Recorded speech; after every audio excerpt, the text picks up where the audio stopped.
Hi creative friends, this is Freya and thank you so much for being here. So I am working in my part 2 of this orange blue spread, and this is in my color journal, and I'm just going to do a really quick flip through. I do it for every single video I make in this color series because I just want to show how color affects, you know, it affects everything in your spread, your painting. For me, it's one of the more important elements, but honestly, they're all important. And, you know, you don't realize how important it is until you are left without it. But getting back to this spread here, I'm just loving it. And, you know, this is my like visual language. I absolutely love blue and orange. It's just one of the most delicious combinations for me. And I find that a lot of the artists that I gravitate towards, they use a blue-orange combination, even though at first glance it might not seem that way. When you really dig down a little bit deeper, you're gonna see that it is a blue and orange color scheme. Like, this is very obvious. You know, this is obviously a blue orange color scheme, but there are artists who use it in such subtle ways, and the artist that comes to mind immediately is Klimt. Some of his paintings are so subtle, but when you really dig a little bit beneath the surface, you're going to see that it's a blue orange color combo, and a lot of artists are like that actually. Anyways, I am gonna see what I want to do with the hair over here, and at first I thought I might want to go with a brown, but I think I'm gonna go with ink, and that way it's gonna like really ground that. I don't know. I mean, well, I think what I'm gonna do in the first is just add some of the blue just to take away, let me see here, just to kind of like take away the flatness of the ink. Like, I want it to have some dimension. I don't want it to be a flat field of color.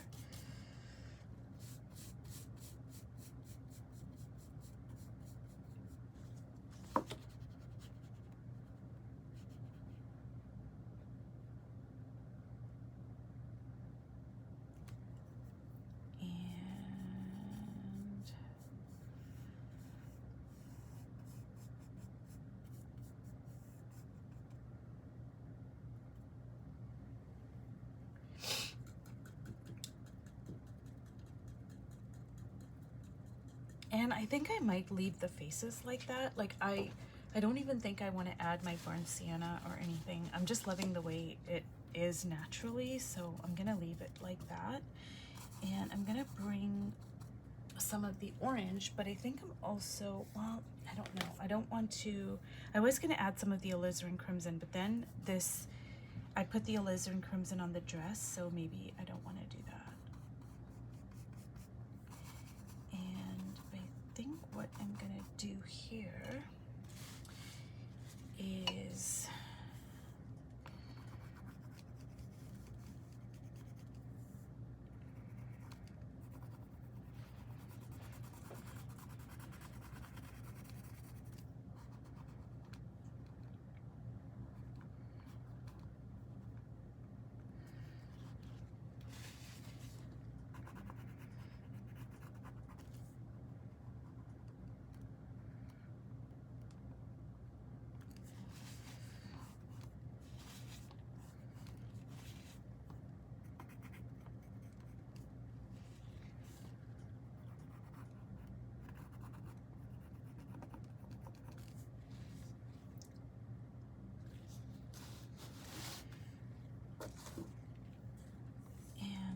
bring some of that, you know, some of the ink. So I'm gonna bring some of the black over here just to kind of move my eye around.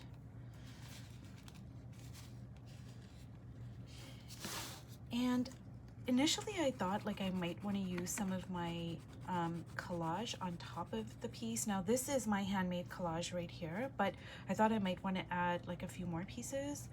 But I don't think I do. I think it's just fine the way it is. And if I add too much, then it's gonna detract from what's already there.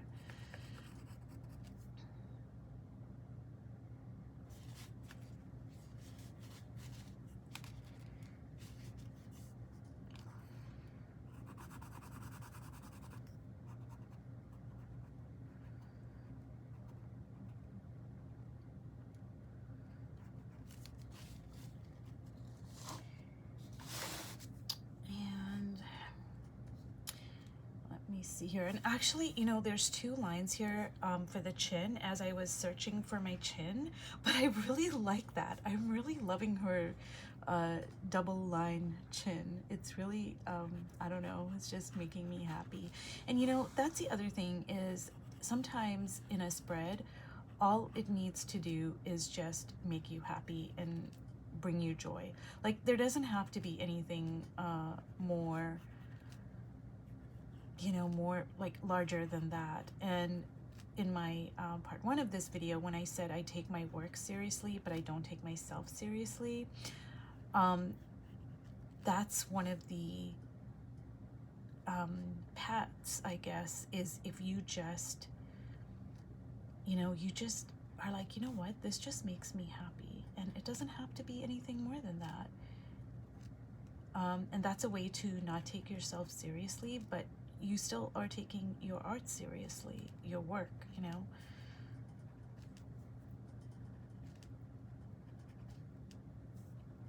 Anyways, you guys, that's the way I approach things. So, you know, just take what you will if it applies and suits your way of working and seeing things.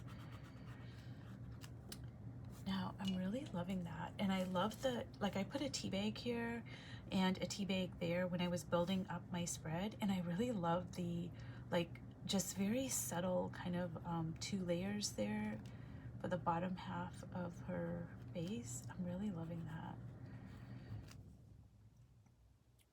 And, you know, honestly, even though I didn't restrict myself, like over here, I restricted myself. I only allowed myself to use the graphite pencil and the chalk paint in Cashew. Now, I'm not doing that over here. I'm not restricting myself, but I really like just using the graphite for the features and just leaving everything as is. I'm going to bring this up closer.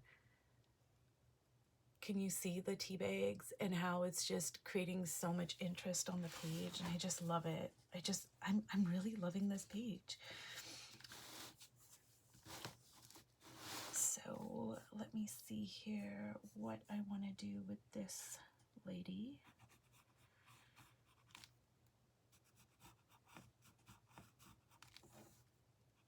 And I think I'm just going to go with using the graphite pencil for this, for her features as well. I'm not going to add anything more. I'm not going to put red on the lips or anything like that. And I think what I'm going to do is I am going to have her looking over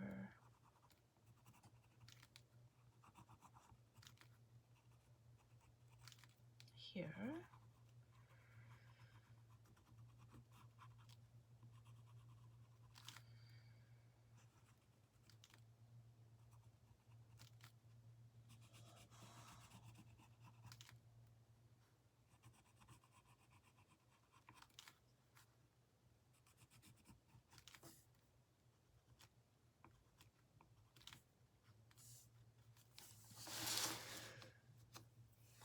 So I honestly think that I am done here. I'm just gonna add a little bit more dimension to the hair.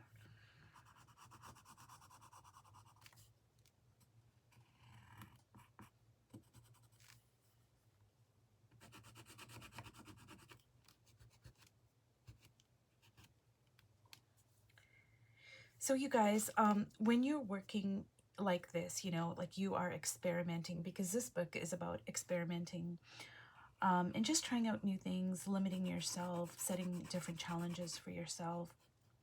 When you do that, like I already knew that I love blue and orange. Like I already knew that. But